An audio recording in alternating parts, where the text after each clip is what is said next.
Good morning, Alan. Good morning, Bernard. And where are we going this morning, Bernard?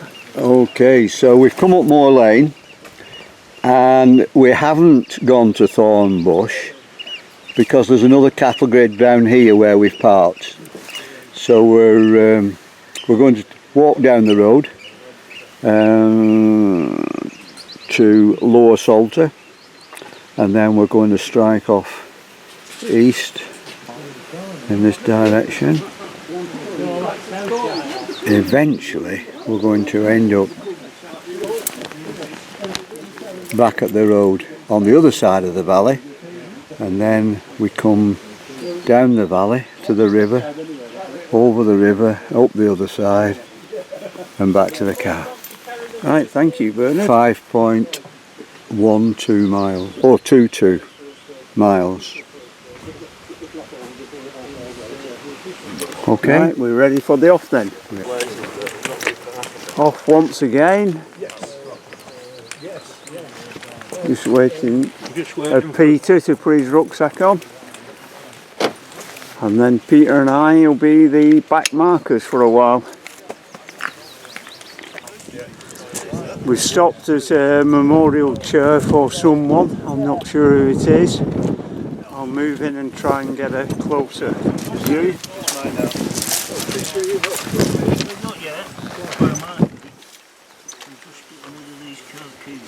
Caroline Watts, classed as a distress signal.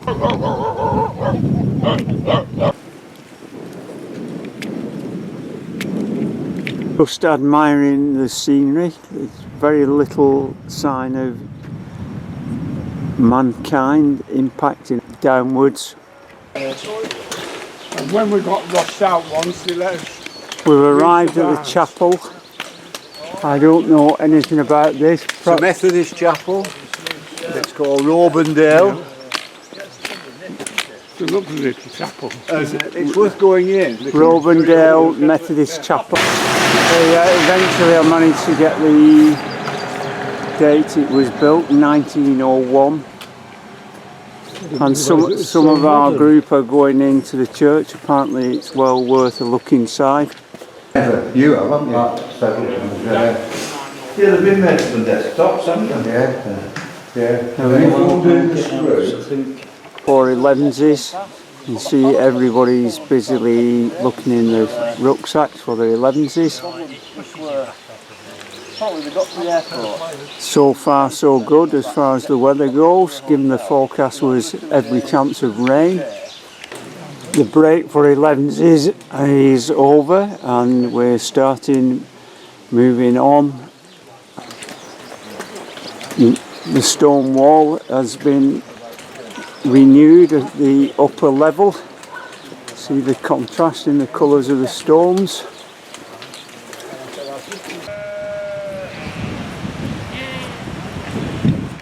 This particular section doesn't seem to have a well-defined footpath, although we just come through a fence that's got one of those.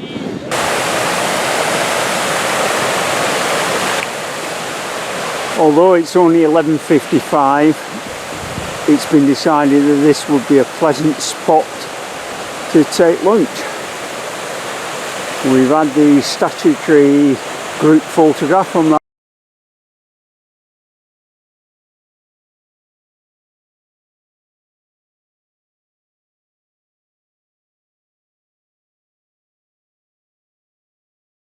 Finding themselves a nice little rock to sit on. We've now finished our lunch break and we're setting off once more, and the weather is still holding good in spite of the forecast saying we have a good percentage chance of rain. Sure, we'll come to some incline either downwards or upwards. Well, I'm not sure what Bernard's doing here.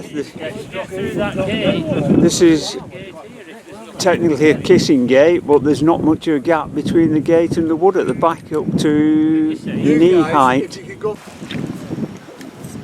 4 beautiful black cows or bulls. I can't actually see the tattle to see what they are.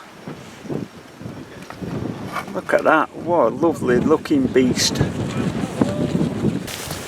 They're not that big, are they? They are now. Looks like the mole catcher's been out in style here. We've not managed to find a stile or a gap in this stone wall. So they found a little section where one or two courses of stone have been knocked off and they're climbing over one at a time. So could be a little delay while we all proceed.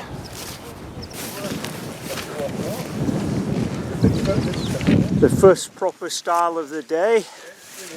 At some point, we're going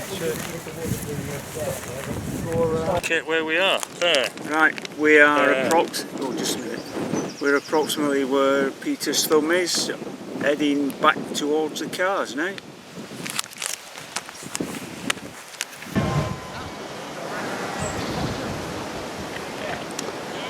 Bernard's decided it's now time for afternoon break. It's approximately 14:05. People in front have managed to get themselves the better of the seats, and the rest of us will just have to make do.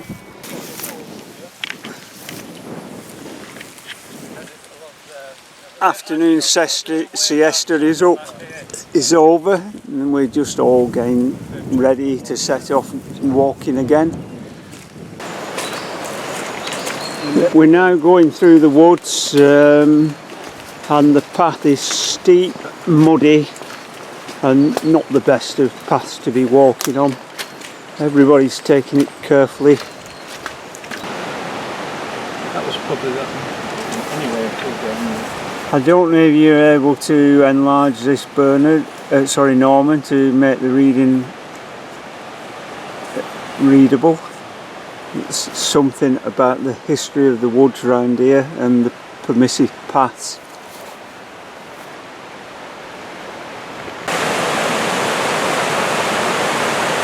Come to a reasonable wooden bridge across the river or stream, however it's designated. The stream's got old stones that act like a sort of weir.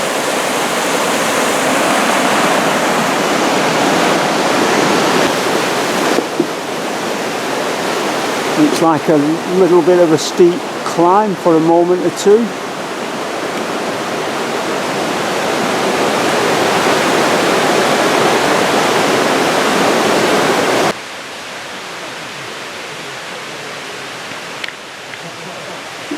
One of two ramshackle old buildings that probably serve some purpose historically. There's no indication that I can see what they were put in the forest for. Eddie just telling me that those buildings were run by a gentleman who ran camps for people, so I presume there's some sort of leaders' huts where they stored equipment, but assume Eddie's right.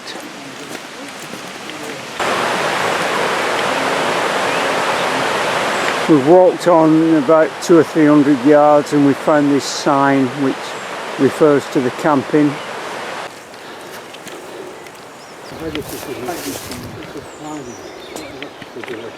Another sign for the camping area that we saw earlier. Detail that.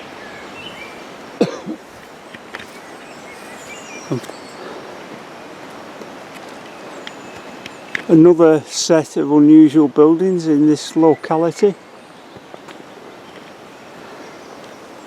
A little sort of octagonal shed,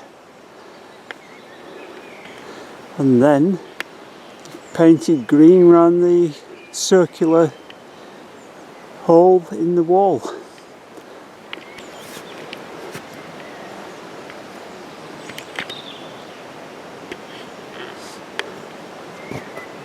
On the building there you've got solar panels, and just to the left of the door as we look it says study centre, and then it looks like a pizza oven. So I don't know what these people do here, when some sort of artistic group or just outdoor life group. suddenly come across a yurt in the middle of nowhere. This sort of peaty surface is wet in places and slippery, and those of us who've not got the same sort of balance are struggling a little bit to get through on some of this.